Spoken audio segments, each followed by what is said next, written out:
Well, thank you very much for doing this, Giovanni. And let's go ahead and start with day one. That's the first question I ask everybody. When were you born and raised? I was born in Mexico.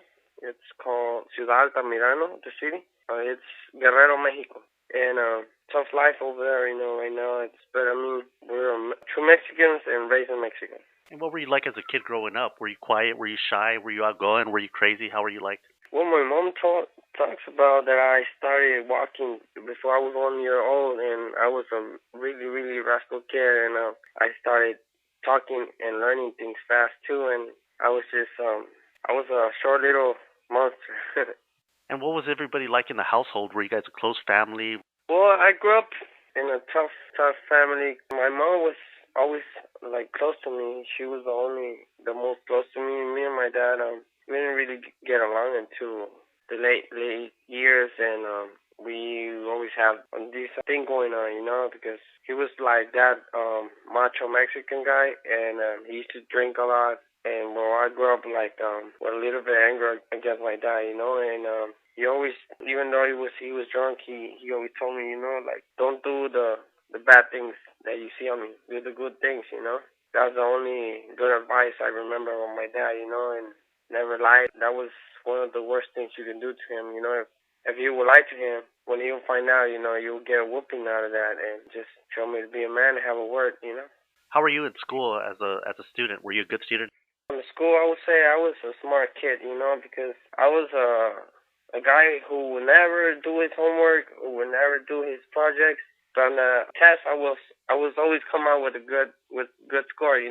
And the teachers would always tell me, like, how can you remember all these things and you don't do work, and by hearing, you're just wasting your talent, this and that. And I was just kind of lazy on that part, of doing my homework. But I always learn things fast.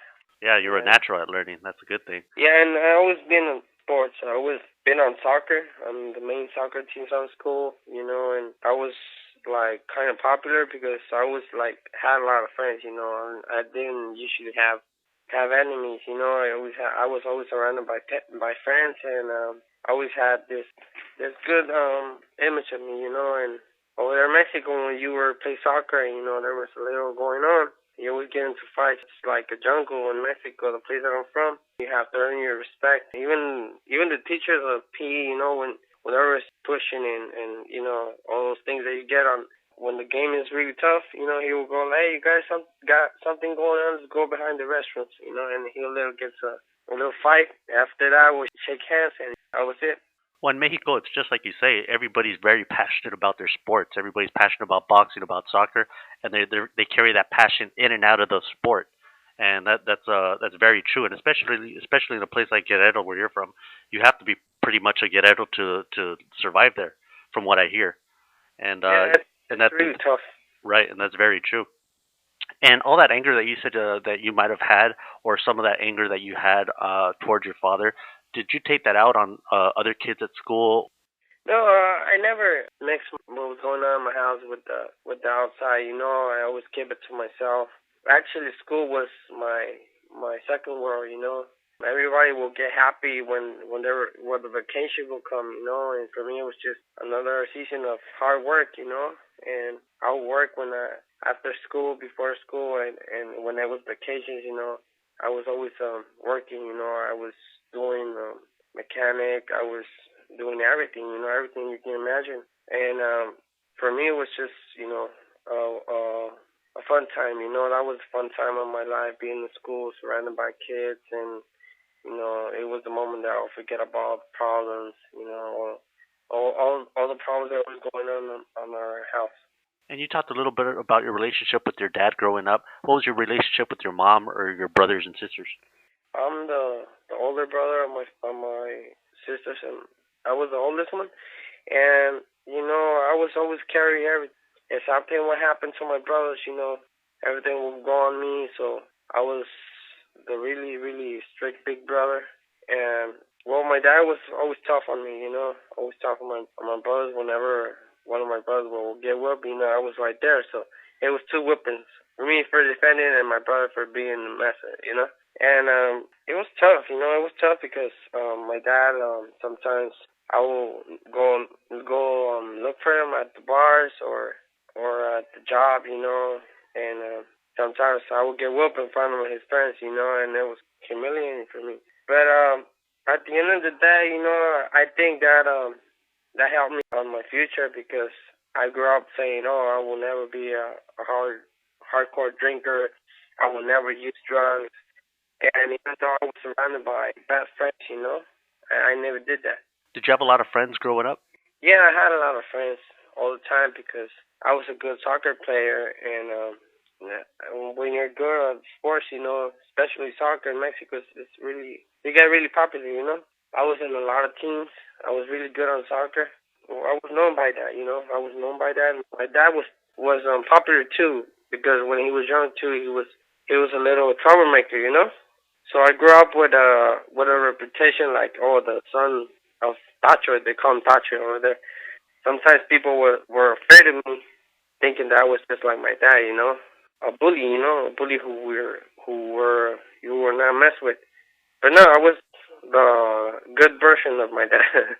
You said that it was tough life there in Mexico. Can you give us a little bit of what you mean by tough? How tough was it to live in Mexico at that time?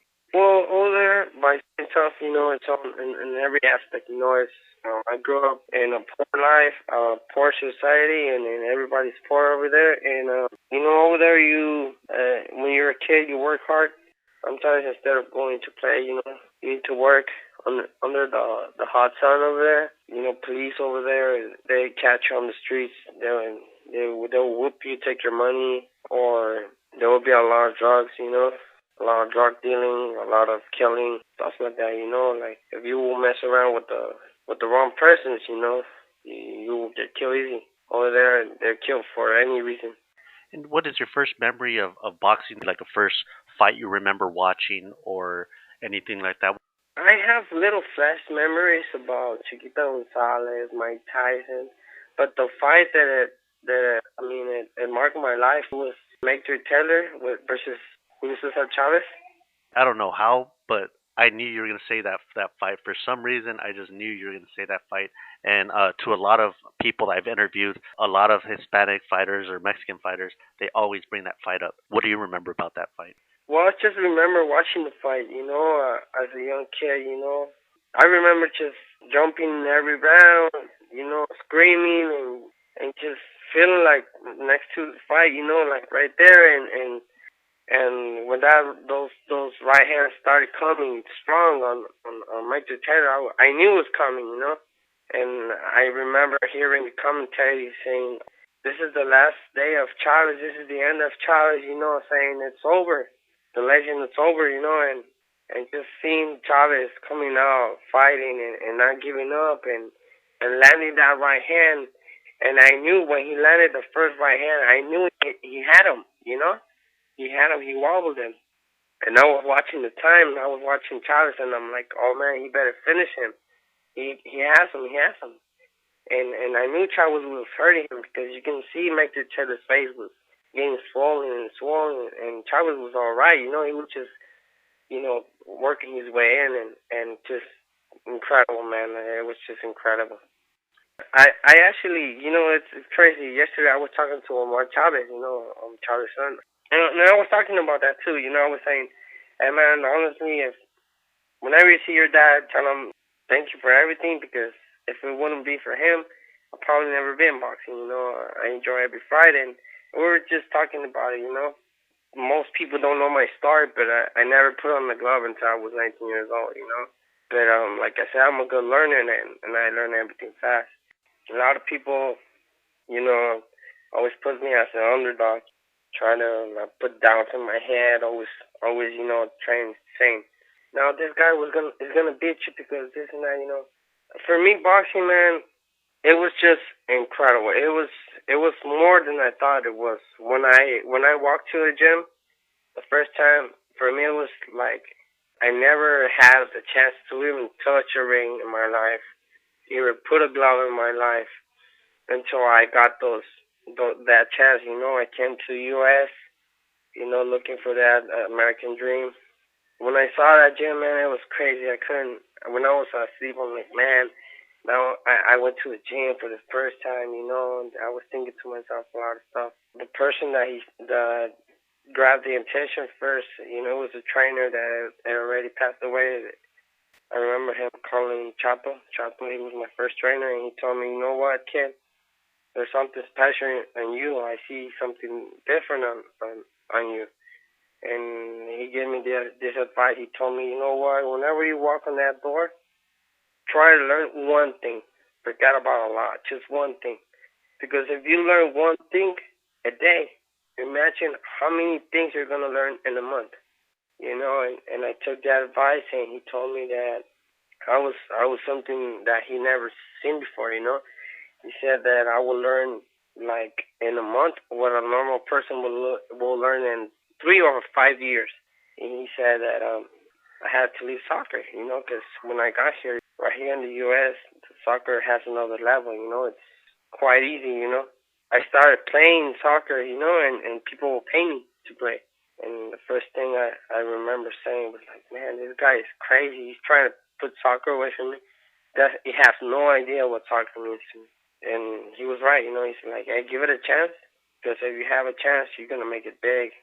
He's like, look at me. I'm going to die tomorrow, and I don't have a chance. You do. Give it a chance. Because if you don't do it, you're stupid. And you're always going to remember my words. When did you come from Mexico to the United States? I came in the year 2000. And, my parents were here already. They left 3 years before me coming. I was over there in Mexico with my brother, the one who's younger than me a year. And since we were raised tough, we knew how to take care of us. We had our own little car wash. We had our little mechanic right there place, and we would take care of ourselves. So we were growing up. I was about to be 19, and my mom told me, you're growing up, you're going out, and I don't want you to be messed up. And she was right. I was going out, going out with girls, with my friends, and living a wonderful life, according to me. But I had to listen to my mom all the time, to my dad, and that was one of my goals. Always be a good son and fight for my family. And it was the next step, go to the U.S. and be somebody. And I always and I told my brother, because I was the first one to leave. My brother's still over there, like for 2 more years. And I told him, you know what? If I go over there, I'm gonna be somebody. I'm not coming back empty with my hands empty. I'm gonna be somebody, and I'm gonna make it big, man. And I told him, whatever it is, I'm gonna make it big. That was my goal coming here. And since I always saw my dad, surrounded by drugs, surrounded by alcohol, I came here with my mind clean, thinking I'm gonna make it big, but I'm gonna make it clean. I'm gonna be a hard worker. I don't know what it is, but God had this thing to me, I was born to be here, I was born to be talking with you right now. Damn right. It's crazy, man. Sometimes I don't even look back until things like this happen, until somebody wants to know my life, because I don't like to look back, because it's tough, It's tough, and I don't like to look back. Life goes forward, not backwards, so there's no reason to look back when you think about it. Yeah, and it's crazy, man.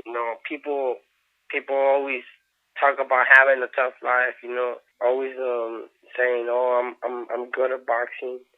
Like Mayweather saying, "Oh, I'm God gifted," Well, I'm gonna tell you what's God gifted, Never being in the gym, stepping up in the gym at the age of 19 years old for the first time in my life. I debuted it at the age of 23. I only did 15 amateur fights, and I fought on the way that I didn't even need to be there. I was 118, 120. I didn't even know that I had to lose weight. I didn't even know nothing about boxing, man. And just thinking about those things, thinking about I'd be one of the best pound-for-pound fighters, which is Ivan Calderon, who went to the Olympics, who did all this background. Like, incredible, man. It's crazy, man. When you think about me, man, I had a little bit of help, being old already, being sad when I was training. Everybody would laugh at me, like even my uncles, that would laugh at me like, so you think you're gonna be a boxer and that? And I told him, look, but even my dad, he told me like, stop fooling around, go to work and forget about this. I told everybody, I'm gonna watch, I'm gonna make it, and when I make it, you're gonna regret everything you said. Everybody are gonna regret. Because this is serious, and I knew, I knew that I was gonna make it because I was real with myself, I knew what I was doing. I understood boxing before I started training, and I knew what was the road I was walking, and I know that I was gonna do it good. I don't even know right now how far I can get. You know, People don't know how hard I hit until they just go up with me, and feel a punch with 8-ounce gloves, you know. Even though if you block a punch, you realize how hard I hit. That's the only way to find out because people see another thing from TV. I'm probably one of the worst boxers in the world, but what it makes a difference of me is that I know what I'm doing. You know, I don't do it beautiful. I'm not like an artist of boxing because I had time. Whatever I saw on TV, whatever the little time gave me to learn what I know is what I had. So I made the best of it. But the only way to find out how hard I hit is to go up with me with an 8-ounce glove and just feel a gut punch in me. And that's the difference. That's why everybody thinks, oh, I'm going to go there, I'm going to box him, I'm going to throw this punch. Yeah, but once they get hit by me, all that goes away. Now your plan is, damn, how the heck I'm going to survive over this? Do you think it's important for a boxer to have an extensive amateur career to become successful? Yeah, it makes a difference, a big difference, because right now I'm still learning, a lot of stuff right now. And I look at the 12, 13-year-old kids, man, they had all this movement, all this vision, and sometimes I wish I could be like them, man. I'm just thinking, man, I wish I could have a little bit more time to be able to do this movement, to be able to do that. Because what I do is what I used to do on the street fight in Mexico. That's exactly how we used to fight, Just another guy who was trying to swing to land the first punch and put the people down. That's how I fight boxing, And I'm still learning, I still go to the gym. They're still correcting me how to stand, how not get a while, But that's the most that I can learn. So I always try to make the best of it. And at what point did you decide to go from amateur to the professional ranks? What triggered that for you to say, you know what, it's time for me to go pro? Since I had papers, I couldn't go to these tournaments. Then on the amateur fights, when I did like 4 amateurs, I went to 2 tournaments. The first one it was the Desert Showdown. I went against the open fighters.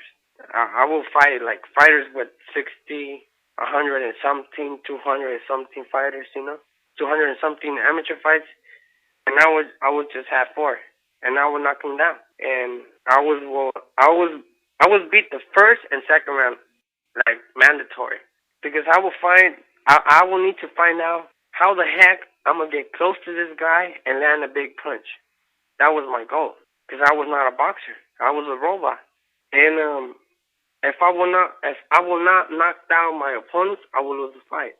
So my coach told me, you can't be doing amateur fights. You can't travel because you don't have papers. You don't got the style of an amateur. You got a style of a pro. And you're old already. You don't got a lot of time. You need to take advantage of your age. So let's go pro. We got nothing to do in amateur. And I guess they were right. What do you remember about your first pro fight? Were you nervous? Were you kind of relaxed? What do you remember about going through the drapes there to the ring the first day? The first thing that was on my mind was like, what does it feel getting hit by an 8-ounce glove? And what does it feel hit somebody with an 8-ounce glove? That was my main question. About nervous, for me, boxing is fun. Going up in the ring with no headgear, with a little bit of protection, growing up in the neighborhood you'll get fist fights, I would take tilt-aways. I will knock people away. For me, it's just fun, man. It's incredible that I'm getting paid for doing this. For me, it's I don't have no fear, have no nervous. When I go up in the ring, it was just like, let's get it on, man. Just let's swing each other. It's fun, man. So for me, it was just like a roller coaster that I would enjoy, and it was a good experience. But never had fear, never had nervous. I just have this adrenaline running on my veins, saying, I'm just waiting for that belt to ring, and let's get it on. And that first fight, it ended up in a win by decision. The second was a draw to a guy named Benjamin Garcia. And in the rematch there in your third fight against Benjamin Garcia, you knocked him out in the first round. Is that because you studied him in the first fight pretty good, to where in the second you knew exactly what to do and you took him out in the first round there? No, I actually dropped him on the first fight. I was just another fighter who had no support from nobody. It was a 4 day notice, and I was learning. I was learning. He was a hard man to hit, and I guess I hit him with the right punch. That was all. I didn't really learn something about him. Just he's a fighter who throws punches and hugs, and a hard fighter to hit. And after that, you had another like 5 or 6 consecutive first round knockouts, and you kept having knockouts thereafter. Is that one of your strengths? Is your power? Yeah, I have like a crazy power, Like I said before, you can't know how hard I hit until you get hit. And my goal was just figure out how to land a punch. And I started learning, I started learning how to set him up, how to throw a punch and set him up for the next one. If I will miss a punch, be ready or in the balance to throw the second one. I just have a good angle, Just have a good angle and be patient. Be patient and wait for the right time. That was the main thing that I needed to learn. What do you remember about your fight with Cesar Canchila? It was your first loss, and it was your first setback and only setback. What do you remember about that fight and what happened there? Well, I had this problem with at that time. Before that fight, I was ranked number one in the WBA and 108-pound division, and I worked my way through, and I was there, so I was mandatory to fight the champion. At that time, it was this French guy from France named Brahim Asloun. He was a gold medalist, and the problem with him it was that he didn't want to fight me. He started working on the step aside fee. Offered me $25,000, then moving up to 35. At the end, it was 16. I said, no, I want to fight you. He took a lot. He took a long time. He took a long time to do a decision, which it was related to 9 months. 9 months that I had to wait. So since day one that I started being a pro, all those years I never had an inactivity time, So the time for that time I had to train as double, as double as I was usually training. Because in activity, I didn't know, the same in experience. If you have a lot of time after an activity, your body reacts to it. And I didn't know that. So in the first fight, the problem was that I had 9 months without fighting, and I had to deal with the cardio 2 times more for that time. So the problem was that I got tired. I was feeling myself in slow motion. I would see a punch coming. I couldn't move. I'd be like, damn, I seen that coming and I couldn't move. I saw some spots when I could land big punches. I couldn't throw my punches. I would try to throw them, but I was too slow. I was too late, and it was frustrating. Not the fact that I lost. Because I'm a man, and if I lost. It's cool, It happened. I'll take it like a man. But the problem with me was that it was frustrating because it wasn't me. I was too slow, out of time, and I couldn't move. So that was the problem with me. So on the second fight, I knew what I had to do. I knew what was wrong. So all I needed to do was fix that. Then you fight the second fight, and it's like you said, you came back or you fixed your mistakes, and you capitalized on it, and you got that nice victory there, the quick victory. Yeah, the first fight when I fought Conchila, I was like, damn, this guy hits. I mean, this guy hits hard, man. Even if you block a punch, it hits hard.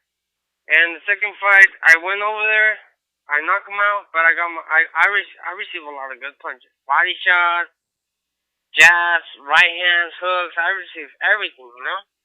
But I was like, man, this is so good. I can't stop. I can't go back. I can't worry about, oh, he's gonna hit me, you know.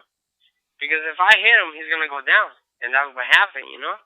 And I knew what was the solution for the fight. It was, I'm here. There's bombs coming. All you have to do is take them. You can't do nothing else. Take them, and land your punch. That's all I need to do. And that made a difference, you know. This time I'm in shape. This time I'm not gonna get tired. Because the first fight, the problem was that I couldn't finish him. That was the problem. That was a big problem. And I was out of shape. And I didn't know that. I didn't know that because I never been stopped so many times in my life. I never been there. So now I went through that. I learned my lesson. I'm a good learner, so I had to learn and learn fast, and I did it. And then you go on and you get several wins after that. When you got the fight with Ivan Calderon, how did you find out about it, and what was your reaction knowing that you had got that fight? You know, I started calling out him, you know, because everybody wanted to see that fight. You know, a boxer versus a brawler, you know, and it was the perfect fight. I proved my point on the 108 division. I was a champion. I had my revenge against the only guy who beat me. So wherever I lost, I got it back, and I got it back with a title. And I was knocking everybody out. And Ivan Calderon was boxing every man, you know. He defeated Hugo Casares, at that time named one of the best boxers, one of the best punchers actually, best punchers on the division. He beat him twice, and you know all the Mexicans now they were with me. You know, every Mexican wanted to see a Mexican beat a Puerto Rican, especially with that rival that they have. You know, Mexico versus Puerto Rico. It was a perfect time. It was a perfect match, and he was pushed to be there. You know, even the Puerto Ricans would tell him, Calderon, why don't you fight him? Why don't you fight him? So it was not that he had no option, you know. Calderon was not receiving credit for nothing, you know. He was asked all the time after a fight, are you willing to fight Giovanni? Are you willing to fight Giovanni? Will you fight Giovanni, you know? And that was the question in the air. So it was pushed to fight me. He didn't want to fight me because I took my time calling. Every fight I'll fight, I'll tell him, you know, hey, when I get my chance, I'm gonna knock you out. I want to knock you out. I'm gonna fight you. So I guess they hear me. He thought Casares was a bigger man, was more smart than me, more complete fighter than me. And he said, well, it's just gonna be another Mexican who I'm gonna box. And how did you find out about the fight, and what was your reaction when they told you? My manager called me. You know, he like, hey, Gio, I got a good news and a bad news. I'm like, throw out the bad news. He's like, Richard Mota called me. And he's like, well, the bad news, we're not fighting anymore. I'm like, are you fucking serious? I'm like, I'm already ready. I'm like, wait. I'm gonna tell you the good news. Guess who we're fighting? I'm like, I don't give a fuck. Just tell me. He's like, well, we're fighting Calderon. I'm like, what Calderon? Ivan Calderon. I'm like, Ivan Calderon? Like, yeah, Ivan Calderon. He's like, tomorrow they're gonna, I'm just waiting to call because we're having to agree on the purse, so blah blah blah blah. And I'm just waiting for the contract, you know. And I'm like, man, forget about the purse. I'll fight him for free. Don't even argue about the purse. I was just telling him to send you the contract. Next day in the morning, I was right there, you know, 8 a.m. I remember 8 a.m. right there, waiting for that contract. As soon as it got there, I signed it, and it was like, yes, I got him, you know. I got him, you know. All I need to do was work, and I knew from that day, I knew it was just a matter of time, because everybody will try to get the head, you know. I'm like, why? He moves a lot. Why go to the head? Why not go to the body? And why the venue? How did that come about? Who chose Puerto Rico? And what was your reaction knowing that you were going to be fighting in his home turf? I was like, damn, I'm gonna get to know Puerto Rico. But that was one of the concerns. They were like, but they're telling me that they want us to go to Puerto Rico. I'm like, cool. We'll get to know the country. We'll get to know the beach. We'll see good girls, and we'll knock them out. What's the problem? I'm like, there's no problem, man. Like, what's the problem? The only man who's gonna be there is gonna be him. No, nobody else. So let's go. I'm like, what's the problem? Just like I'm telling you, I told them, with no fear, with no doubt, just happy about it. I would have never thought you were going to beat Calderon going into the fight because it was going to be in Puerto Rico and because you know how he fights. He was one of the most boring fighters that I can think of. To tell you the truth, he runs a lot. He always goes to the decision. He's that kind of fighter, but he wins a lot of rounds. That's how he used to win a lot. And when you actually did it, I couldn't believe it. I was like, wow, he didn't just beat him. Didn't just beat him in Puerto Rico. Didn't just beat him by knockout. I mean, he whooped him. There was like no doubt about it in my mind. What was your reaction when you felt his first punches and when you seen him that you had him hurt? When I see him go down, I felt the punches that I landed.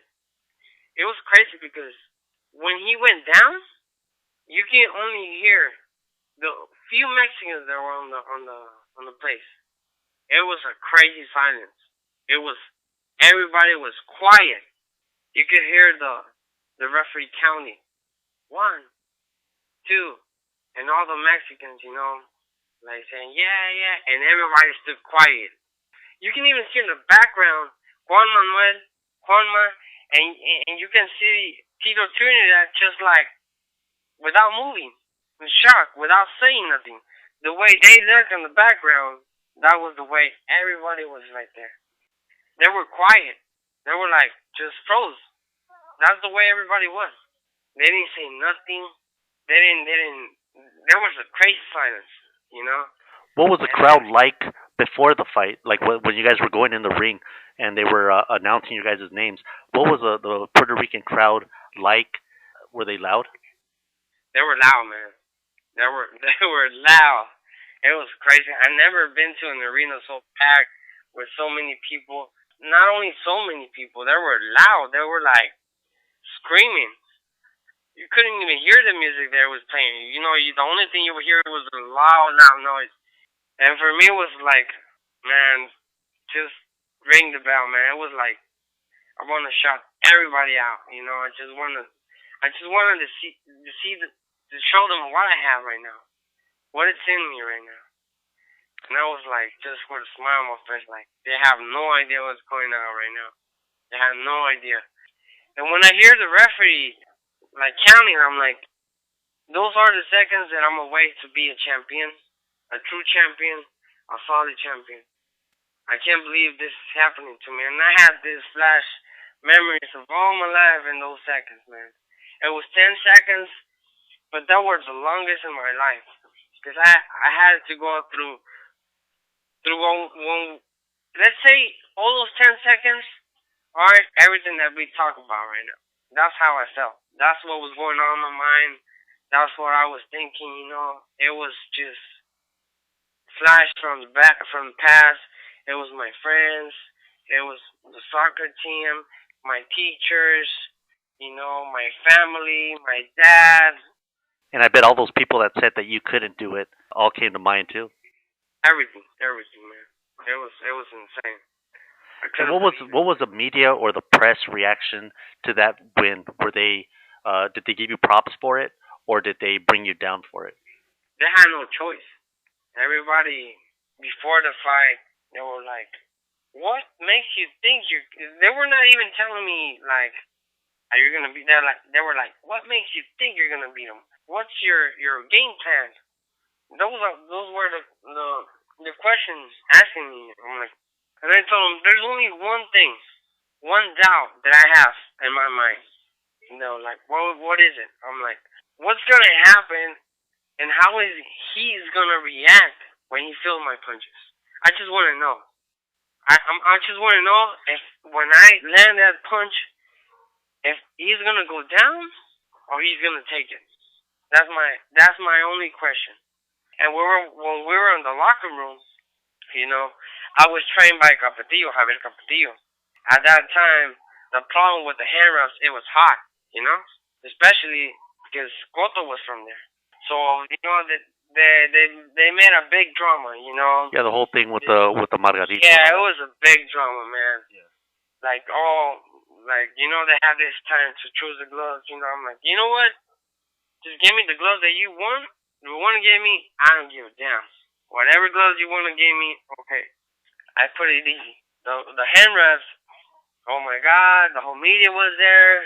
Everybody was questioning me. Who does your hand wraps? I'm like, Arturo Mota, that's my manager. Ricky Mota's dad. He's the only one that has worked my hands. Nobody else. They took my hand wraps away. And when I was wrapped already, they took them away, and they brought their own hand wraps. And they said, here's the hand wraps. You can only fight with those hand wraps on. Put them on. And they put them on. And the guy was right there, the trainer of Calderon. I remember telling him, look at my hand wraps. Look, they're good, right? Like, yeah. And I told him, let's talk about person to person. I'm not a fighter. You're not a trainer. Person to person. Look, I'll tell him, I'm not nervous right now. I'm not. You see me nervous? He's like, no. I'm like, cool. I'm not nervous. I'm happy. And I told him, I'm happy because I know I'm going to knock him out. And I have a question. When he goes down, do you think that he's going to get up or he's going to get down? He's going to be down. Do you think that he's going to take my punch? And he stood for a few seconds without saying nothing, thinking. And he started laughing. He's like, whoa, mijo, I admire you because you got balls. He's like, the only thing I can tell you, you're not going to touch him. That's the only thing I can tell you. You're not going to touch him. Because you can't touch what you can't see. And you're not going to see him. I'm like, okay. That's what you say, and you heard what I say. Now listen to me. When I knock him down, I'm going to look at you. At your corner. And you look at me. Alright? Like, alright. So we got a deal? He's like, we got a deal. When that happened, I look at him, and I close my eye. And he said, a yes with the head. And I say, you did it. And that's crazy, man. And all those people that doubt you from when you were a kid, to your family that doubted you, to your friends that doubted you, to the people in Puerto Rico that doubted you, and anybody else, even I doubted you. Does all that fuel you while you're in the ring? Does all that make you work harder and be better while you're in the ring doing what you're doing? No, I don't think about them. I don't. I honestly don't think about them that much because it's like you say, don't look back because those are bad memories. And I'm a happy person surrounded by happy persons with a lot of friends. So I always try to take the positive things, Yeah, I feel good when I win, and I feel that, Like, yeah, I told you I was going to win. But that's it. I don't bring that with me. I don't rub them to their face that much, I just know that I proved my point. And I don't know what's going on. The crazy thing that all that people, especially my parents, my dad, he always added on me. My mom never did that. My uncles, they were like telling me, oh, you're never going to do nothing, this and that. They called me after the fight saying, hey, man, why don't you say hi to me? Why don't you say hi to your uncle? Oh, my gosh. Swear to God, I want to cry at that moment. I was fucking angry. And what I said, you know what? It went through my mind, man. I just said, you know what? I just forgot about it. And how about the rematch? How did that come about? And why did you do that, knowing that you beat him so convincingly the first time and in Puerto Rico? By that time, I think you got a lot of people on your side, and they knew that if you beat him in Puerto Rico, you were going to beat him in Mexico. And so by that time, you got a lot of fans, and that's where I said, you know what, this guy's a real thing. And you go and do what you do in 3 rounds. You even knocked him out faster and less than half the time that you did the first time. How did that feel doing that, and what do you remember about that fight? It's easy as this. 1 + 1, 2. That easy was. Why? Because whatever I'm telling you, whatever you're hearing about me saying I learned fast, I just did it, Let's say the Godzilla fight, the first one. What happened? Boom, I lost. Why did I lost? Because I was out of shape and I didn't know that. Okay?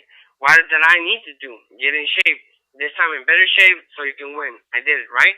Step two. What happened on the first fight with Calderon? I knocked him down. How do you knock him down? With the body shot, okay? Step two. What do you need to do now?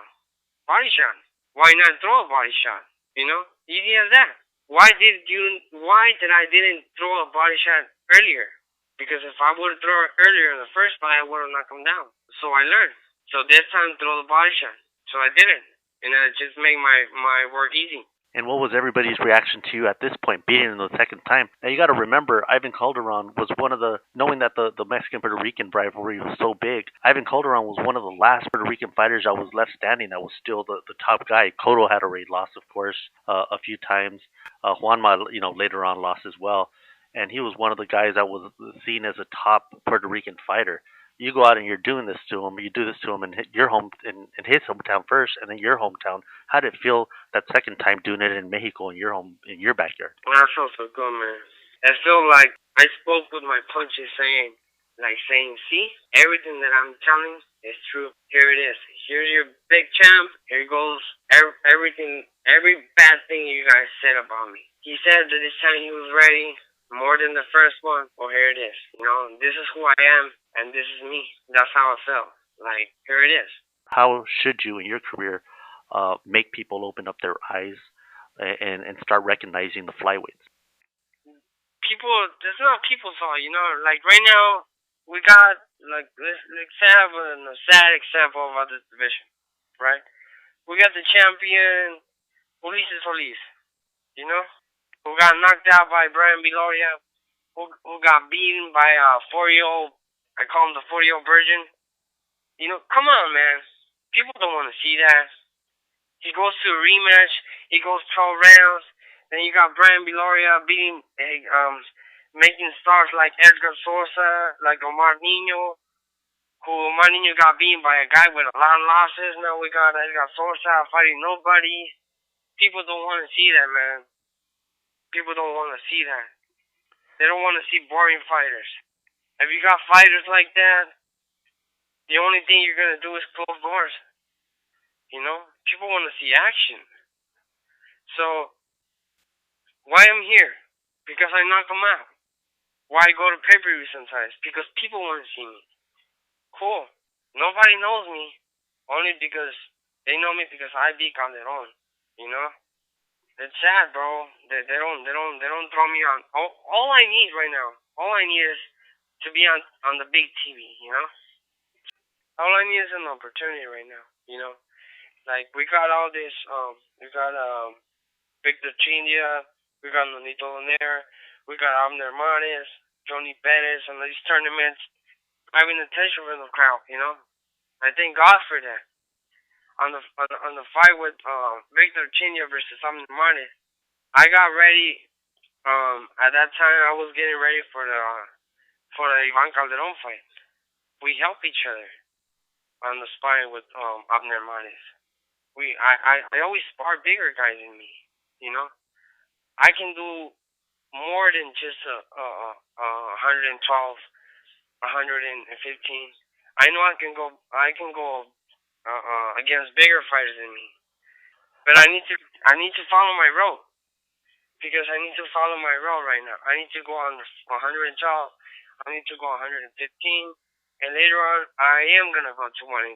And I know that. And I'm telling you this because later on it's going to happen. It is going to happen. Because I got the power for that. I know I can land bigger punches than that, And I got the power and the strength for that. And as you go up in weight, does that power stay with you? Or does that power decrease? Or does it increase? It goes bigger, man. I got big punches, man. And I'm a big guy in the small weight class, I always do sparring with 122, 118, 115 fighters. I always do that because if I go lower than that, I'll knock them down.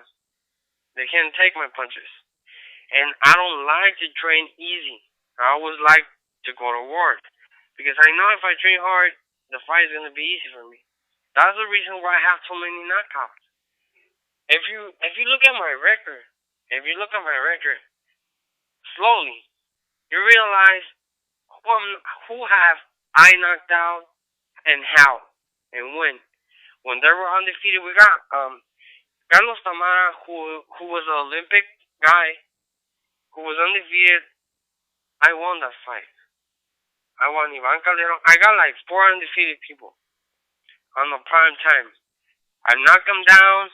I won the fight, and that's why I'm ranked right now, pound for pound. That's why they have me right there.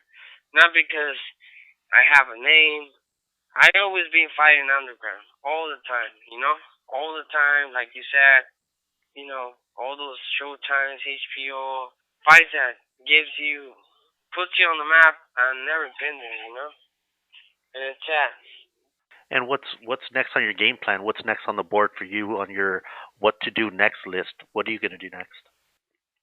Right now, I'm 29 years old. You know it. I know it. The game of a boxer is to be young and take advantage of when you're young, right? Because if you're old, no matter how good you are, you can't be here. So this is my game plan. I'm gonna beat Beloria. I'm gonna get that title, and I'm gonna scream and I'm gonna yell to jump as soon as possible to the 115 and to the 118.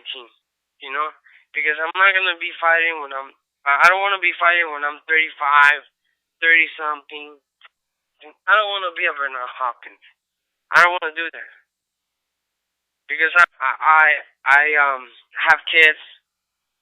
I want to be a old healthy man, and boxing is no joke. Just training for a fight takes so much out of you. You don't feel it right now because I'm young, but when you get old, you pay the price, and that's what I think. After it's all said and done, and you're done with your boxing career, like you're saying, when you get to that point, how would you want to be remembered after you decide to hang up the gloves? Well, I would like to be remembered how like a boxer that you can say, look, man, I paid $20 to watch this fight, and it was worth it. It was cool watching it. I don't want to hear people say, man, I regret buying your fight. Man, I could have seen my favorite movie instead of watching your fight. That's why. That's how I like to see. That's how I feel as a fan, because I'm a fan too of boxing. I like to watch boxing. That's what I like to see, and that's what I want to give the people. How when I see people on the street, they always talk about my fights. They always tell me, "Oh, I like the way you fight. You go, you don't mess around. You just go and knock the people out. You go and destroy your opponents." I like that, man. I want to stay like that. I don't wanna. I don't wanna. I don't want people to say, "Oh, you were a CC. You were a little girl who didn't want to fight, who didn't want to come out of the ring at the end, who gave up." I wanna keep my image just like it is right now. And to all the Mexican fans, all your fans in general, what would you want to tell them for being with you and to sticking with you?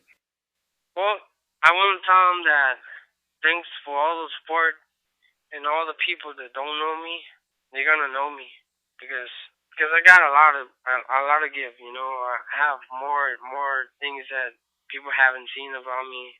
I'm waiting for that tough fight where a fighter is head to head with a tough fight. When you're getting hit and you hit him and he's going down, I'm going down. I'm waiting for that fight.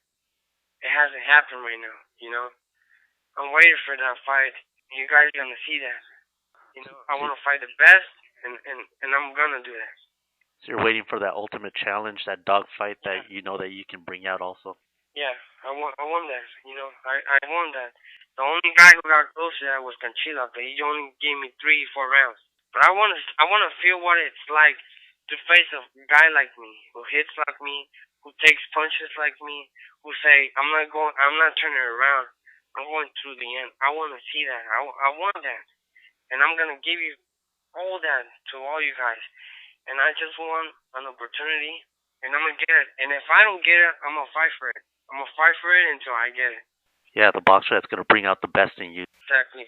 And all the time that people's gonna watch me, all the time that a friend is gonna go and tell another friend, look, check out this guy. He's a badass. I'm not gonna let him down. I'm gonna make that guy say, man, you were right. This kid is a badass. He likes to fight, and I love that fight. And I'm always gonna bring that to the game.